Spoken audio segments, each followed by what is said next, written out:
नमस्कार विद्यार्थियों, आज हम बीएड प्रथम वर्ष के तृतीय प्रश्न पत्र जिसका नाम है अधिगम एवं शिक्षण के कुछ पेपर्स या कुछ प्रकरणों पर चर्चा शुरू कर रहे हैं। जिसमें आज हमारा जो प्रकरण है वो पहली इकाई से संबंधित है जिसका नाम है शिक्षण। आज के इस वीडियो में हम शिक्षण के अर्थ एवं परिभाषा को समझने का प्रयास करेंगे। शिक्षण के अर्थ को समझने से पहले मैं थोड़ा सा शिक्षा के विषय में बात करूंगी, क्योंकि ये शिक्षा से ही संबंधित है। तो शिक्षा के विषय में अगर हम सामान्य रूप से समझें तो शिक्षा सामान्य शब्दों में जन्म से लेकर मृत्यु तक चलने वाली एक उद्देश्यपूर्ण प्रक्रिया है। उस उद्देश्यपूर्ण प्रक्रिया से बालक या व्यक्ति के व्यवहार में अगर अपेक्षित परिवर्तन होता है तो वो शिक्षा के रूप में परिलक्षित होता है। तो शिक्षा को हम यहीं तक समझने का प्रयास करेंगे। शिक्षा पर विशद चर्चा हम इस चैप्टर में नहीं करेंगे या इस वीडियो में नहीं करेंगे। हम डायरेक्ट अपने पॉइंट पे आते हैं कि शिक्षण क्या है, शिक्षण की अवधारणा या संप्रत्यय क्या है। तो शिक्षण एक सामाजिक प्रक्रिया है। शिक्षण एक सामाजिक प्रक्रिया है जो समाज में घटित होती है और समाज में प्रत्येक देश की शासन प्रणाली, उसके जो सामाजिक दर्शन है, सामाजिक जो परिस्थितियां हैं एवं उसके जो सामाजिक मूल्य है, इन सब का प्रभाव शिक्षण के ऊपर परिलक्षित होता है। यानी भिन्न भिन्न देशों में शिक्षण के संप्रत्यय को भिन्न भिन्न रूपों से समझा जाता है या उसका प्रभाव उस पर पड़ता है। इसीलिए इसको सामाजिक प्रणाली या सामाजिक प्रक्रिया के अंदर लिया गया है। या दूसरे शब्दों में हम कहें तो शिक्षण शिक्षक और शिक्षार्थी के बीच या एक परिपक्व व्यक्ति और एक अपरिपक्व व्यक्ति या कम परिपक्व व्यक्ति के बीच में चलने वाली एक प्रक्रिया है। तो क्योंकि समाज के दो लोगों के बीच में या दो समूहों के बीच में ऐसी प्रक्रिया चलती है तो ये अपने आप एक सामाजिक प्रक्रिया हो जाती है। तो सर्वप्रथम हम ये समझ गए हैं कि शिक्षण क्या है। शिक्षण एक सामाजिक प्रक्रिया है और चूंकि ये सामाजिक प्रक्रिया है इसलिए समाज के सभी रीति रिवाज, शासन प्रणाली, उसके मूल्य, उसके दर्शन, इन सब का शिक्षण के ऊपर प्रभाव पड़ता है। अब हम आते हैं शिक्षण का क्या अर्थ है। शिक्षण के अर्थ को हमने अलग अलग तरीकों से यहाँ पर बताया है। तो इसमें पहला अर्थ है कि शिक्षण शब्द के शाब्दिक अर्थ के रूप में हम इसको समझने का प्रयास करेंगे। चूंकि मैंने आपसे कहा था कि शिक्षा शब्द से शिक्षण शब्द निकला है, तो यहाँ शिक्षा का अर्थ हम बताते हैं कि ये संस्कृत के अंतर्गत शिक्ष जो धातु है उससे ये शब्द निकला है और इस शिक्ष शब्द का अर्थ होता है सीखना। तो अगर हम शिक्षा से शिक्षण को निकलना मानते हैं तो शिक्षण एक ऐसी प्रक्रिया है जिसमें सीखा जाता है या सीखने की एक प्रक्रिया के रूप में हम शिक्षण को समझ सकते हैं। तो शाब्दिक रूप में शिक्षण क्या है? शिक्षण सीखने की एक प्रक्रिया या प्रविधि होती है। अब हम इसको संकुचित अर्थ के रूप में देखते हैं जिसको हम नैरो मीनिंग बोलते हैं। संकुचित अर्थ मीन्स एक छोटे रूप में, एक सिर्फ जो प्रक्रिया जिन लोगों के बीच में चल रही है उस आधार पे अगर हम शिक्षण को समझने का प्रयास करें तो शिक्षण एक द्विमुखी प्रक्रिया एवं त्रिमुखी प्रक्रिया के रूप में हम इसको समझ सकते हैं। तो पहले हम देखते हैं कि शिक्षण एक द्विमुखी प्रक्रिया किस रूप में है। शिक्षण को द्विमुखी प्रक्रिया या बाइपोलर प्रोसेस डॉक्टर एडम्स ने बताया है।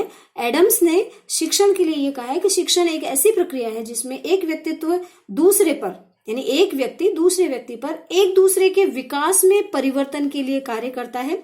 यानी एक दूसरे में दूसरे व्यक्ति, जिसकी हमने बात की अपरिपक्व व्यक्ति के विकास में, उसके चहुमुखी विकास, चाहे वो शारीरिक है, मानसिक है, किसी भी प्रकार का जो विकास है उसमें परिवर्तन लाने के लिए कार्य करता है। और यह जो क्रिया होती है वो चेतना युक्त एवं सप्रयोजन होती है। यानी से उद्देश्य, उसके पीछे कोई ना कोई उद्देश्य होता है। अगर उद्देश्य के बिना ये प्रक्रिया चल रही है तो उसको हम शिक्षण के अंतर्गत नहीं लेते हैं। ठीक है। तो इन्होंने जो ये द्विमुखी प्रक्रिया बताई है इसमें जो दो मुख इसके होते हैं या जो दो तत्व होते हैं वो होते हैं शिक्षक एवं शिक्षार्थी या शिक्षक एवं विद्यार्थी। इन दोनों के बीच में, इन दोनों के व्यक्तित्व के बीच में एक ऐसी प्रक्रिया चलती है जो चेतन युक्त होती है एवं सप्रयोजन होती है। तो उस प्रक्रिया को हम शिक्षण कहते हैं। तो एडम्स ने शिक्षण को द्विमुखी प्रक्रिया बताया है, जबकि जॉन डीवी ने इसको द्विमुखी प्रक्रिया ने बता के इसको त्रिमुखी प्रक्रिया बताया है। इनके अनुसार, जॉन डेवी के अनुसार, शिक्षण एक त्रिमुखी प्रक्रिया है और इस त्रिमुखी प्रक्रिया में शिक्षक एवं शिक्षार्थी के साथ जो एक महत्वपूर्ण चीज होती है वो होती है विषय या वातावरण। यानी कक्षा के अंतर्गत अगर हम शिक्षण की प्रक्रिया को चला रहे हैं तो शिक्षक, शिक्षार्थी एवं विषय, ये तीन रूप होते हैं। जबकि अगर समाज या बाहर के परिवेश में शिक्षण की प्रक्रिया चलाई जा रही है तो वातावरण उसमें एक विषय वस्तु के रूप में कार्य करता है या पाठ्यक्रम के रूप में कार्य करता है। तो जॉन डेवी ने शिक्षण प्रक्रिया को त्रिमुखी प्रक्रिया बताया है। इस त्रिमुखी प्रक्रिया में शिक्षक, शिक्षार्थी एवं विषय वस्तु, इसे हम पाठ्यक्रम भी कह सकते हैं, या वातावरण अपना महत्वपूर्ण योगदान देते हैं।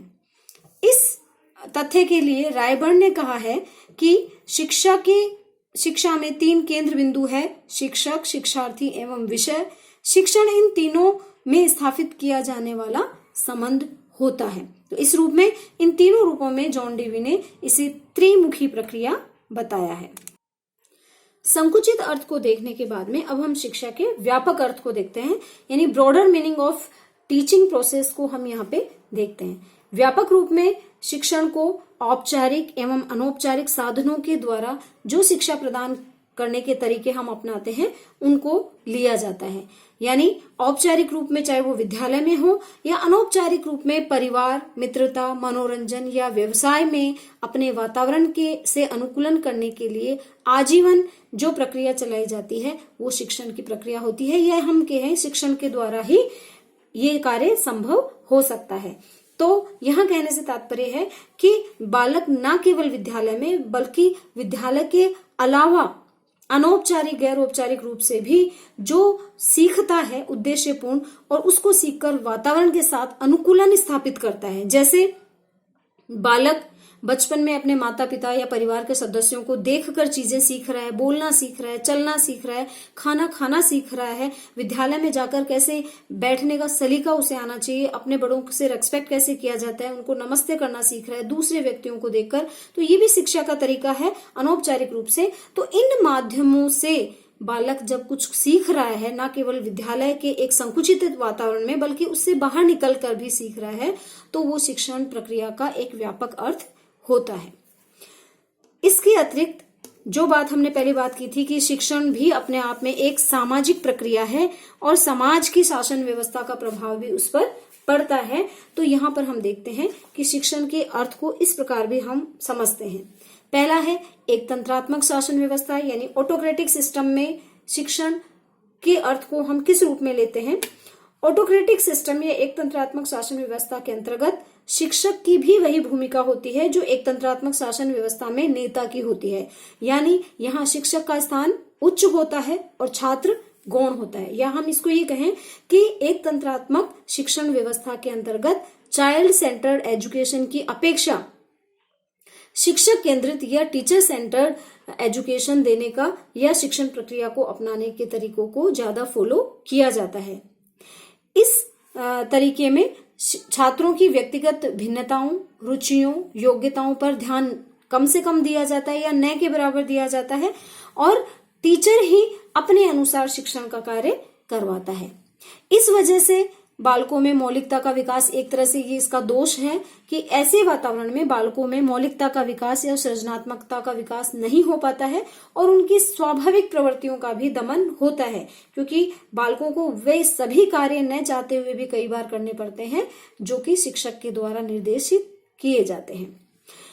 इस प्रकार की शासन प्रणाली के अंतर्गत या जो शिक्षण की प्रणाली है उसमें शिक्षण का कार्य सिर्फ स्मृति स्तर तक ही सीमित रहता है, क्योंकि बालकों की भावनाओं, उनकी जिज्ञासाओं पर कोई ध्यान नहीं दिया जाता है तो बालक अपने अगले स्तरों तक नहीं पहुंच सकता है। क्योंकि कक्षागत जो वातावरण है वो पूर्ण रूप से टीचर सेंटर्ड होता है। टीचर बोलते हैं, बच्चे को कितना समझ में आ रहा है या नहीं आ रहा है इस पे ज्यादा ध्यान नहीं दिया जाता है। इसलिए यहाँ एक तानाशाही वातावरण चलता है जिसमें भयभीत होकर बालक अध्यापन का कार्य करते हैं। मॉरिसन ने इस तरह के जो शिक्षण की प्रणाली है उस पे कहा है कि शिक्षण एक अधिक परिपक्व व्यक्तित्व और कम परिपक्व व्यक्तित्व के बीच चलने वाला घनिष्ठ संपर्क है, जिसके द्वारा कम परिपक्व व्यक्ति में शिक्षा को विकसित किया जाता है। यानी मानना यह है कि सामने वाला व्यक्ति बहुत कम परिपक्व है अतः उसको बोलने का अधिकार नहीं है। उसको उसके व्यवहार में परिवर्तन लाने के लिए या उसको शिक्षा देने के लिए परिपक्व व्यक्ति को अपना स्थान उच्च रखते हुए शिक्षण का कार्य करवाना होता है। अगर उदाहरण के रूप में देखें तो प्राचीन काल में एवं मध्य काल में इस प्रकार की शिक्षण व्यवस्था को अत्यधिक रूप से अपनाया जाता था। इसका जो दूसरा प्रकार है वो है प्रजातंत्रात्मक शासन व्यवस्था, यानी डेमोक्रेटिक सिस्टम में जो शिक्षण की प्रक्रिया अपनाई जाती है वो भी डेमोक्रेटिक वातावरण के अनुरूप ही होती है। जैसे प्रजातांत्रिक माहौल में सभी लोगों को अपने विचार रखने की स्वतंत्रता होती है, अपनी भावनाओं को व्यक्त करने की स्वतंत्रता होती है, उसी प्रकार कक्षागत वातावरण भी इसी प्रकार का होता है। यहाँ पर विद्यार्थी का स्थान उच्च होता है और शिक्षक का स्थान गौण होता है, यानी यहाँ पर चाइल्ड सेंटर्ड एजुकेशन या मेथड्स पर ज्यादा ध्यान दिया जाता है, अर्थात मानवीय संबंधों को यहाँ महत्व अधिक दिया जाता है। यानी छात्र और शिक्षक में जो अंतःक्रिया चलती है वो समान रूप से होती है। विद्यार्थी अपनी जिज्ञासाएं रख सकते हैं। अशाब्दिक और शाब्दिक अंतःक्रिया समान रूप से चलती हैं।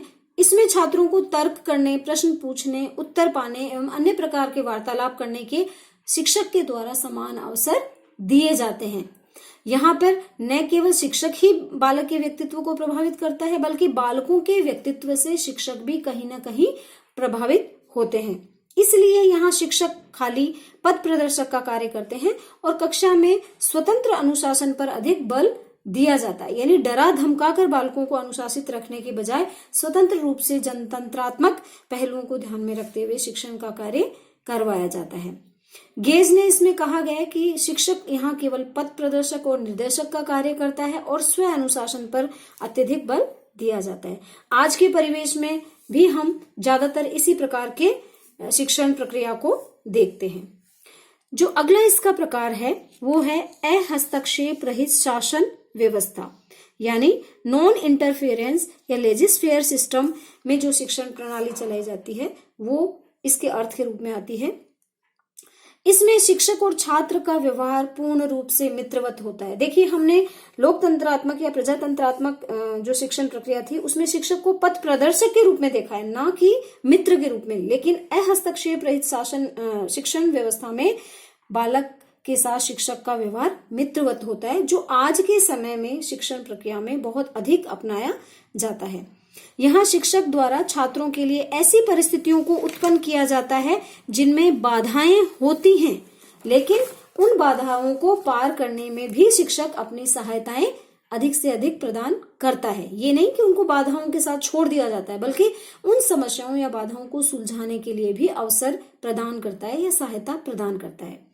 इस वजह से इस प्रकार की शिक्षण प्रणाली में छात्रों में सृजनात्मकता का विकास बहुत अधिक होता है और बालक अपनी इन सृजनात्मक शक्तियों का यहाँ ज्यादा विकास कर पाते हैं, सक्रिय रूप से इसमें भाग लेते हैं। इस शिक्षण की जो मूलभूत मान्यता होती है वो होती है छात्रों में कठिनाइयों के प्रति निदान एवं समस्या समाधान की क्षमताओं को विकसित करना। यहाँ टीचर का कार्य खाली फैसिलिटेटर का होता है, सुविधाएं प्रदान करने के रूप में होता है और आधुनिकतम समय में इस प्रकार की शिक्षण प्रणाली को सबसे ज्यादा उपयुक्त और सही माना गया है। तो इस प्रकार से हम देखते हैं कि अगर हम शिक्षण को डिफाइन करें तो उसके व्यापक, उसके संकुचित, उसके शाब्दिक रूप को और उसकी शासन व्यवस्था के प्रणाली जो कक्षा में अपनाई जा रही है उसके आधार पर हम शिक्षण के अर्थ का निरूपण कर सकते हैं। शिक्षण के अर्थ को समझने के पश्चात अब हम कुछ परिभाषाएं देखते हैं। ये परिभाषाएं शिक्षण को और अधिक सरलता से हमें समझा पाएंगी। पहली परिभाषा हम देखते हैं, गेज के द्वारा दी गई है, जिसमें कहा है शिक्षण एक प्रकार का पारस्परिक प्रभाव है। पारस्परिक प्रभाव जिसका उद्देश्य है दूसरे व्यक्ति के व्यवहारों में वांछित परिवर्तन लाना। वांछित शब्द से मतलब जैसा हम चाहते हैं, जैसा शिक्षक चाहता है बच्चों के व्यवहारों में परिवर्तन लाना, उस तरह के व्यवहारों को बालकों में विकसित करने के लिए जो प्रक्रिया चलाई जाती है, पारस्परिक प्रभावों का आयोजन किया जाता है, वो शिक्षण प्रक्रिया के अंतर्गत आता है। दूसरी जो परिभाषा है वो है B.O. स्मिथ के द्वारा दी हुई।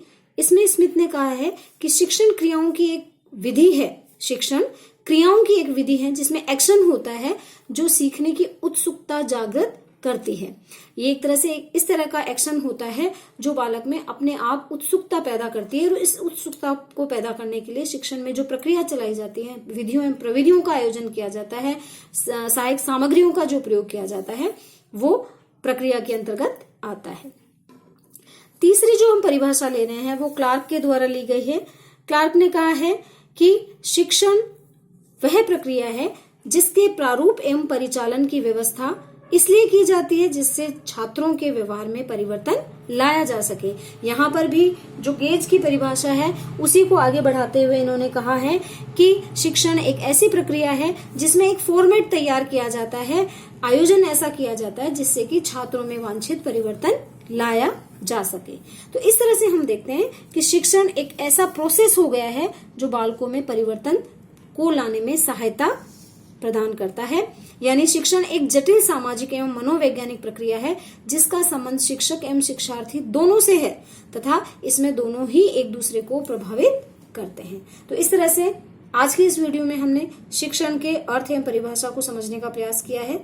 मुझे उम्मीद है आपको शिक्षण का अर्थ समझ में आया होगा, क्योंकि शिक्षण अपने आप में एक बहुत वृहद शब्द है। प्रत्येक परिवेश के अकॉर्डिंग ये परिवर्तित हो जाता है, फिर भी हमने इसको बांधने का प्रयास किया है और ये आपको समझ में आया होगा। अगले वीडियो में हम शिक्षण की प्रकृति को समझने का प्रयास करेंगे। धन्यवाद।